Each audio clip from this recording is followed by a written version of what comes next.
Hello everyone, welcome back. आज की class में हम लोग क्या करने वाले हैं, करंट डिवाइडेशन और वोल्टेज डिवाइडेशन की बात करने वाले हैं। ठीक है, केसीएल केवीएल इनके एप्लीकेशंस के रूप में हम बोल सकते हैं कि इनकी स्टडी करते हैं हम। केसीएल केवीएल तो आते होंगे ना, बाकी बीएससी के लेक्चर्स भी मैं अपलोड कर रही हूँ। फिलहाल तो नहीं किया ये वाली चीज, लेकिन बाद में करें तो देख लेना। बाकी केसीएल केवीएल बेसिक है। ठीक है, अब देखो अभी हम जो पढ़ने वाले हैं दो रूल, करंट डिवाइडेशन और वोल्टेज डिवाइडेशन। सबसे पहले देखो करंट डिवाइडेशन के बारे में।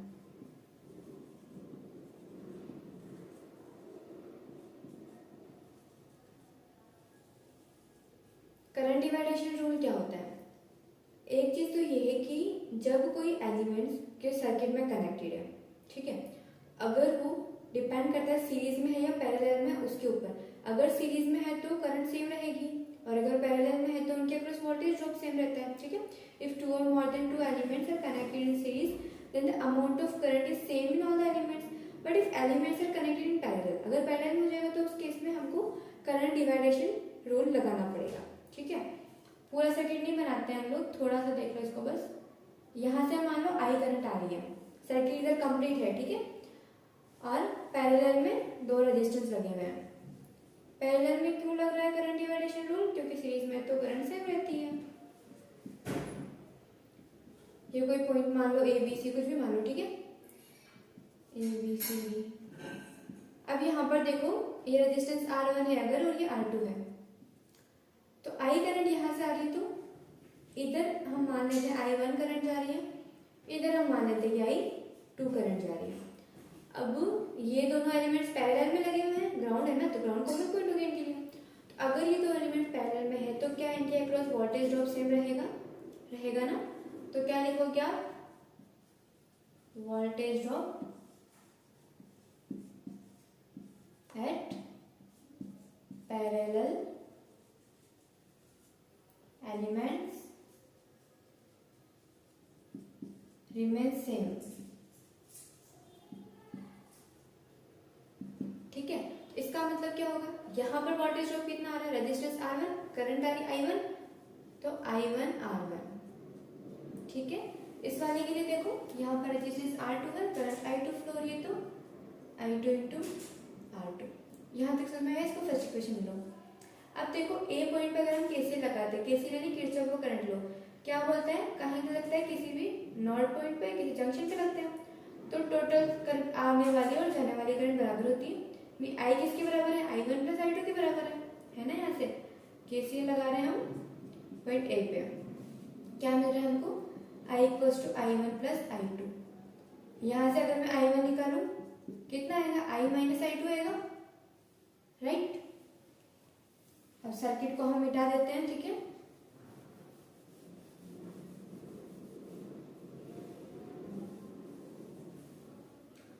तो ये वाली जो चीज है इसको आप यहाँ पर पुट कर दो। I1 की जगह क्या लिखोगे, I माइनस I2, ठीक है, into R1 equals to what, I2 R2। तो यहां से अगर आप निकालते हो, आगे और सॉल्व करते हो, तो क्या आएगा, IR1, ठीक है, इक्वल्स टू यहाँ पर I2 R1 प्लस R2। तो I2 कितना निकल के आएगा, R1 divided by R1 plus R2 into I। ठीक है, और क्या निकालना है, I1 निकालना है। I1 क्या है, I माइनस I2। जब आप इसको सॉल्व करोगे तो R1 plus R2 minus R1 यानी R2 बचेगा ऊपर। इसका मतलब I1 कितना हो जाएगा, R2 divided by R1 plus R2 into I। तो देखो नीचे तो क्या था, सम आता है दोनों रेजिस्टेंस का। अगर हम करंट डिवाइडेशन रूल लगा रहे हैं तो नीचे तो दोनों का सम आएगा। टोटल करंट का कितना पार्ट है उसमें, टोटल करंट आई है, उसका कितना पार्ट, तो उसके नीचे R1 प्लस R2, और जो हम निकाले 2 के लिए निकाल रहे हैं ना, तो 1 वाले रेजिस्टेंस की वैल्यू ऊपर रखते हैं। ठीक है, यहाँ पर 1 के लिए निकाला है तो 2 वाले रेजिस्टेंस की वैल्यू ऊपर रखते हैं, क्योंकि करंट कौन सा पार्ट चूज करती है, जहाँ पर रेजिस्टेंस कैसे हो, मिनिमम हो। ठीक है, तो एक बार आप लोग इसको नोट कर लीजिए, करंट डिवाइडेशन कैसे होता है, I1 की वैल्यू क्या है और I2 की वैल्यू क्या है। कब होता है, जब एलिमेंट्स कैसे हो, पैरेलल में लगे हो। इसका ये एग्जांपल देख लो,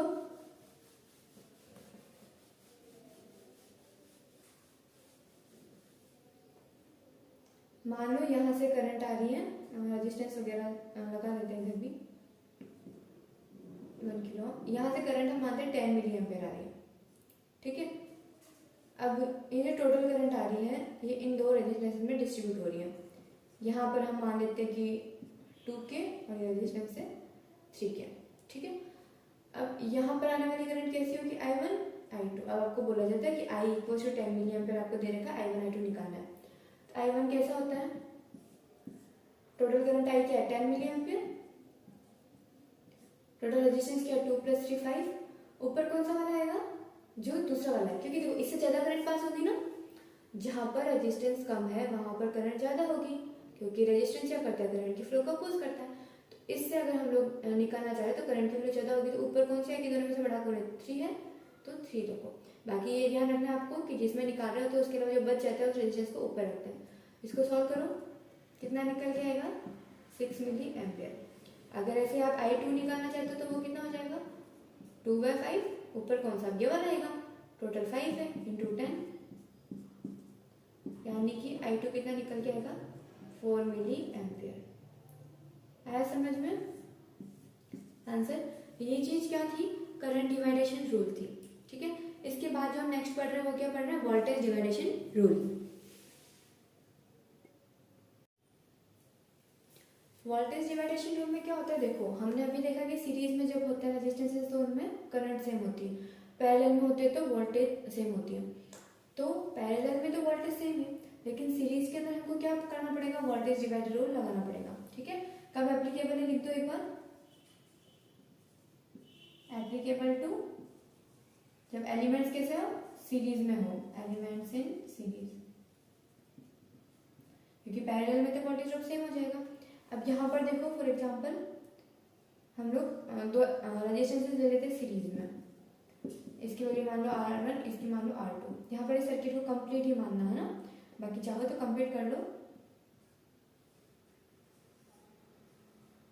ठीक है। ये वोल्टेज है V। अब हम मान लेते हैं कि यहाँ पर वोल्टेज ड्रॉप V1 हो रहा है, यहाँ पर वोल्टेज ड्रॉप V2 हो रहा है। करंट कितनी होगी सर्किट में, पॉजिटिव से निकलेगी करंट, यानी इधर जाएगी। वैल्यू कितनी है, I मान लेते हैं। अब ये एलिमेंट सीरीज में तो करंट तो सेम होगी ना, इनमें करंट क्या होता है I equals to V/R, V equals to IR होता है ना हम लोग, I equals to V voltage, resistance क्या टोटल रेजिस्टेंस आएगी, सीरीज में एलिमेंट्स है तो रेजिस्टेंस R1 + R2 हो जाएगी। तो ये हमने क्या निकाला, I निकाले। अब हमको पता है ओम्स लॉ से V इक्वल्स टू IR होता है, तो V1 क्या हो जाएगा I × R1, तो V1 इक्वल्स टू R1 से मल्टीप्लाई कर दो इस चीज को, तो R1/R1 + R2 इंटू V। ऐसे V2 निकालना है तो V2 कितना हो जाएगा I × R2, यानी V2 equals to R2 divided by R1 + R2 into V। समझ में आया फॉर्मूला कैसा आ रहा है। अब आपको ये चीजें याद रखनी है,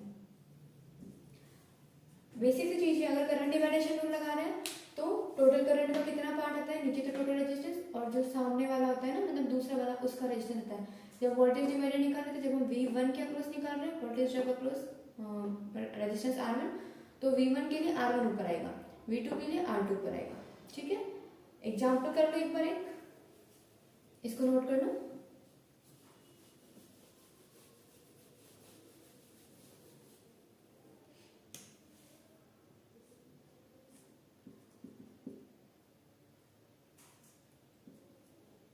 ये 5 के है ना, ये 2 के, ये 3 के, डाउन कर दो। सर्किट में हम मान लेते हैं कि 50 वोल्ट टोटल वोल्टेज है ना, अभी पूरा इतना फेयर नहीं कर रही हूँ मैं, तो आपको सिर्फ यहाँ पर ये दिख रहा है कि सीरीज के अंदर है, तो V1 यानी इसके अक्रॉस जो बोलते हैं, ये 1 2 3 मान लो, कितना होगा, ऊपर क्या आएगा खुद का, नीचे क्या आएगा टोटल 5 + 2 + 3 यानी 10 इंटू टोटल वोल्टेज कितना है 50, कितना निकल के आएगा 25 वोल्ट। सेकंड वाले के अक्रॉस देखना है, ऊपर कौन सा आएगा ये खुद, नीचे क्या आएगा बचे हुए सबका, मतलब टोटल का सम, बचे हुए नहीं टोटल जितने भी सबका सम, तो 10 इंटू 50, ये हो गया 10 वोल्ट। थर्ड वाला रेजिस्टेंस के अक्रॉस देखना है आपको वोल्टेज को, तो 3 बाय टोटल 10 इंटू 50, तो 15 वोल्ट, ठीक है। इस तरीके से हम करंट डिवाइडेशन रूल और वोल्टेज डिवाइडेशन रूल से निकाल सकते हैं कब कितनी वैल्यू आएगी वोल्टेज ड्रॉप की जब वो कैसे हो सीरीज में हो, करंट की कितनी वैल्यू आएगी किसी पर्टिकुलर रेजिस्टेंस में जब वो पैरेलल में हो। ओके, तो अभी इतना ही। नेक्स्ट क्लास में हम लोग क्या करने वाले हैं, ऑप एम्प शुरू करने वाले हैं। Okay, thank you.